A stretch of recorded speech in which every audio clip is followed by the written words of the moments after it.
Excellency, former governors, former senators, former members of House of Reps, distinguished ladies and gentlemen, I want to start this conversation by thanking my wife, by thanking God first. Thanking my wife, and my 3 kids, and then thanking Dr. and Mrs. Tinubu. And then thanking my mother and my father. My father is late, my mother is still alive. My mother should be 87 and somewhere in the house. Let me make it clear to those of you sitting here. I met President Tinubu in Yola, and I told him I will not work for him. And I will not vote for him. I did not vote for Tinubu. I will not have to vote. That is, I told him in advance. Why I'm saying this is because people in Rivers have been writing, he didn't work for PDP, he didn't work for APC, he didn't support Tinubu. I told him in advance before the election, so it wasn't a matter of whether I did or not. I made him know that because I was convinced that there was an issue of capacity. You have raised issues here. Most of those who raise the issues of capacity, some of us who are here raising issues of capacity, are also those who vote on ethnic and religious basis, or who spoil innocent, uneducated people who are poor to voting for people for the reasons of religion and ethnicity. That's why we are here. And let me tell you, it's a conspiracy of the elites. Forget, when we sit here, we look at what is the best way to go to grab power. We don't care for you. No Nigerian leader cares for you. And the reason why no Nigerian leader cares for you is because you will do nothing. You protested. At the end of the protest, the president announced increase in price of fuel because you will do nothing. It's an absolutely do-nothing society. Emma, you may not know. One of the reasons I called it was your level of knowledge. I respect people who are more brilliant than me. You, him, Professor Wole Soyinka, that's how the friendship started. The reason, I don't know figures, so you know figures. And I respect you for the level of knowledge of economics. In fact, if you are not here and I was a president, you would have played a prominent role in the government I will serve. I don't care where you come from, for Christ's sake. It's about moving the country forward. We don't want to move the country forward. If you're not ashamed, I'm ashamed. My passport was seized in Germany. I did nothing. My offense is that I'm carrying a green passport. They kept me for nearly 30 minutes, and I was going for a medical checkup in Vienna. Show us your hotel. Listen, I should. Show us a return ticket. I should. Wait. Just because I'm carrying a green passport. So if you're not ashamed, I am. I am. That's why I picked up this topic. And let me tell you why I picked up this topic. Nigerian leaders and elites are not the problems of Nigeria. The problems of Nigeria are the followership. The leaders, look, when people say Nigeria is a capital, there are no capitalists in Nigeria. Capitalists are those with capital to invest for production. Do we produce here? Everybody relies on oil. Everybody wants to, that's why once you become president, you will see what will happen. As soon as you become president, you will not know Christians from Muslims. You will not. They are all coming towards you to just have a hand in the stealing. That's what happens. So I look at Nigeria and I ask myself, what are we actually doing here? Do we really want to be a country? If we want to be a country, I'll give you an example of my stay in government. I was shocked at a lady that I gave an appointment. And I thought the lady was a destabilized Nigeria. Her only call to power was going to see the president and speaking Hausa Fulani language. And I was ashamed. Very ashamed. Because I was looking for those who can change the country. And I told her, I am putting you in this place because I want you to change that place. It doesn't matter whether all the people that served under me were from the north or south or east. What was important is how do you change this country? Growing up, you as young men, I will tell you what you didn't enjoy. Growing up, we had NANS meeting in Kano. We started the meeting 12 midnight, finished at 6 a.m. It's okay. Start, SSS does not arrest us. Each person go find your way back to BUK. We had it in a private house. I missed my way in Kano because I don't know where is BUK. I only saw somebody, a man from Kano. Where is BUK? The person took me to Kano, BUK. If it's not, they will kidnap me.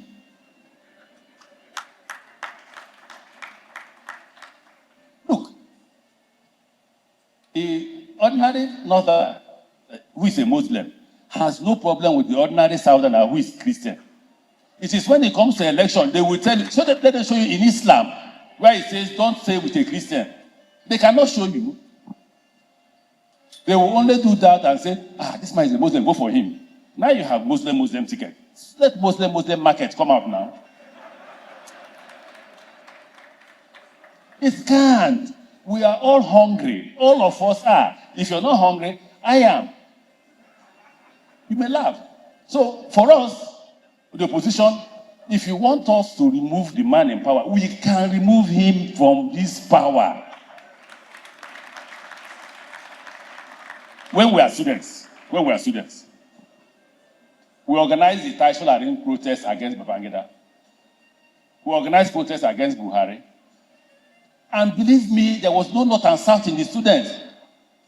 The protests that shut down ABU, University of Nigeria and Soka, University of Lagos and all that, the meeting took place in Kano.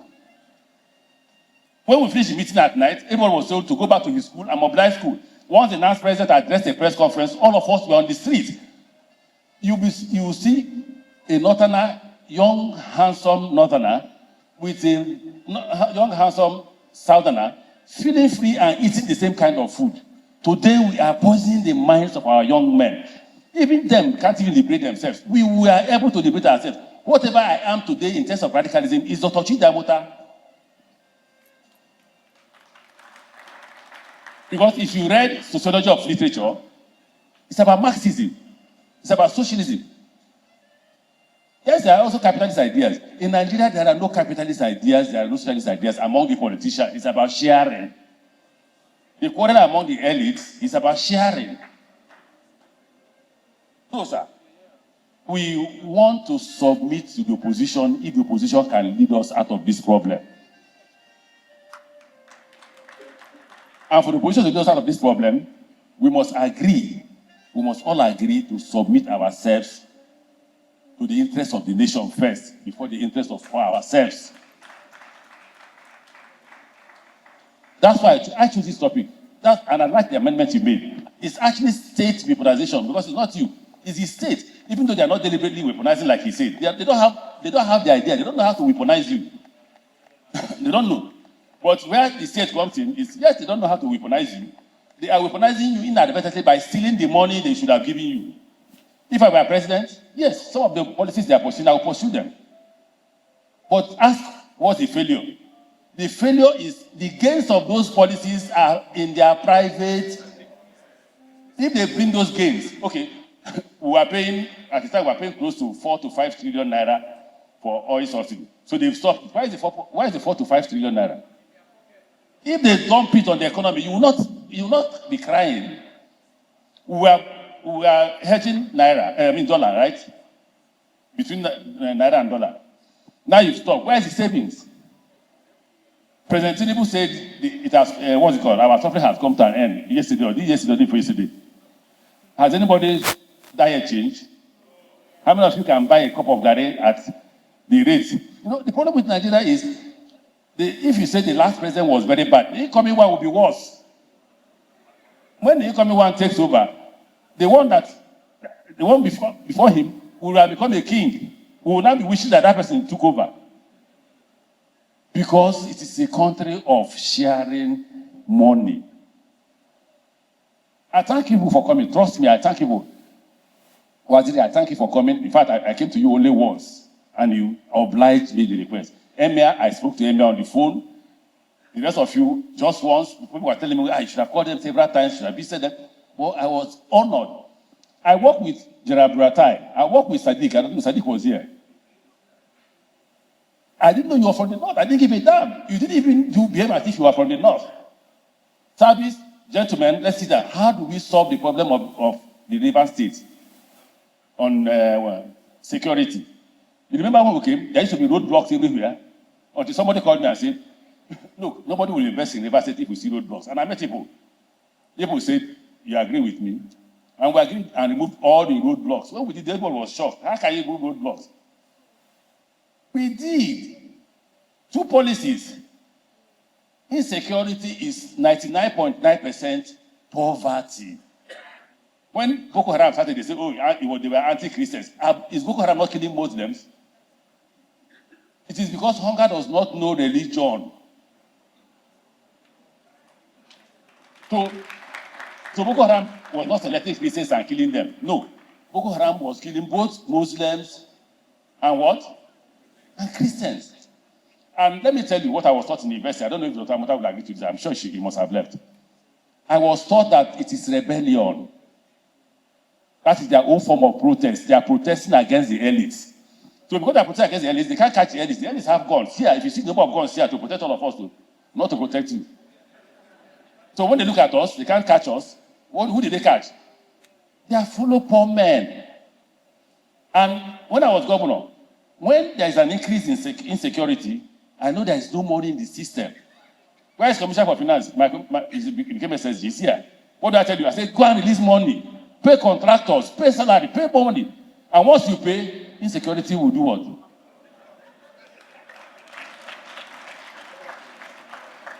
So it's about poverty. It's about poverty. But currently, everybody wants to amass wealth. The current government and their agencies and who work with it, they are not even afraid. If you see the kind of houses they are building, if they are not afraid, I am ashamed for them because they have no name. But they say in the university they will say who name pay. So I thank you. I will hope that all of us can come in the evening where we have the dinner. I thank those of you who have organized this reception.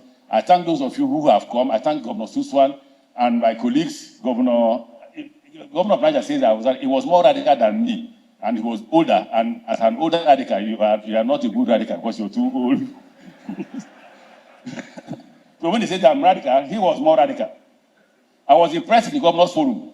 I thank you people for giving me support. Him, Governor Sule Lamido, and all others, they pushed me on with their radical ideas. Maybe behind me, maybe you were talking about religion and the support. At the governor's forum, we didn't do religion. We didn't do ethnicity. What we took was Nigeria.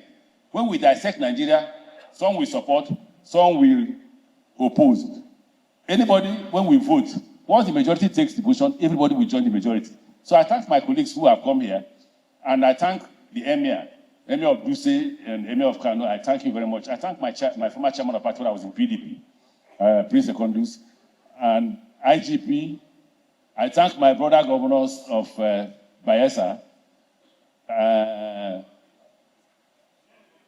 Liel and I were very, very close when we were in Governor's Forum. Me, Liel, and Uduaghan. It was a good friendship that we ate together, laid on the same listen together, and all that. So, good, Liel, I thank you. I thank all those who have come from River State for this show, for this thing. And then today's dinner will be the last ceremony we will have. Once more, Your Excellency, the former Vice President, I'm grateful.